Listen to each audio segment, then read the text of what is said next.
Jean-Michel, que vous êtes un peu en colère contre cette espèce de menace peut-être des syndicats de police adressée au ministère de l'Intérieur. On les écoute et après, oui. Vous réagissez. Nous, on appelle pour le 5 décembre prochain tous nos collègues soit à se rassembler lors de la manifestation, soit à mener des actions entre 10h et 15h.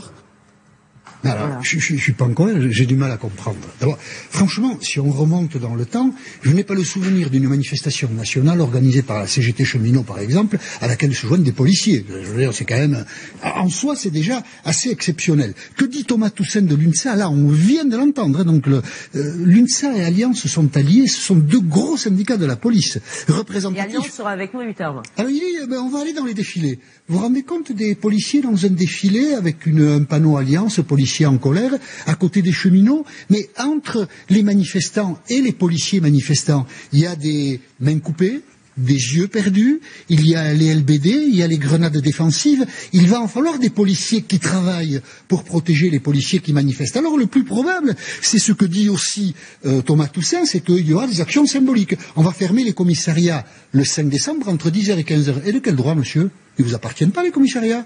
Non, mais enfin, les grévistes, ils ferment pas les usines appartiennent au patron quand même. Enfin, ils ont un peu la grosse tête quand même, les syndicalistes policiers. On va faire la grève des PV. Mais la grève des PV entre 10h et 15h. Alors si sur la voie publique, quelqu'un commet une infraction de la route et les policiers laissent passer, puis si après il y a un mort, il y a un blessé, on va dire aux policiers, mais enfin, c'est une responsabilité d'être policier. Et ce que disent les syndicats de policiers est bête et irresponsable. Et je voudrais qu'on voit, si on le peut, le bas du tract, qui est menaçant. Dernière sommation avant blackout. Une sommation, voilà, c'est la guerre, parce que la sommation, quand même, c'est avant le tir à balles réelles. Alors, bon, je sais pas contre qui ils vont tirer. Le blackout. Qu'est-ce que ça veut dire, le blackout?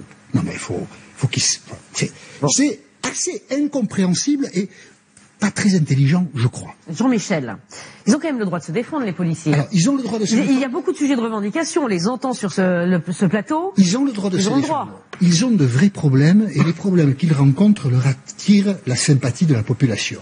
Mais est-ce qu'ils peuvent se défendre n'importe comment, contre toute logique, avec des menaces assez stupides? Moi, je ne le crois pas.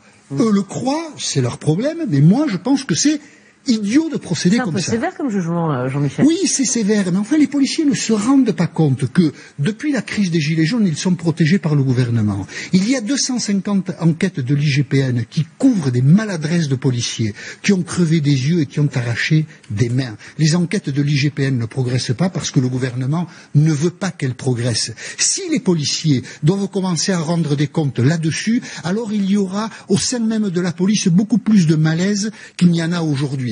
Donc les syndicalistes policiers ne font pas preuve de beaucoup de responsabilité dans cette histoire. Voilà, donc c'est effectivement le mot que vous adressez aujourd'hui. On écoutera effectivement Alliance qui va nous expliquer tout à l'heure les raisons de cette mobilisation. On salue quand même le travail des policiers au quotidien qui assurent notre sécurité.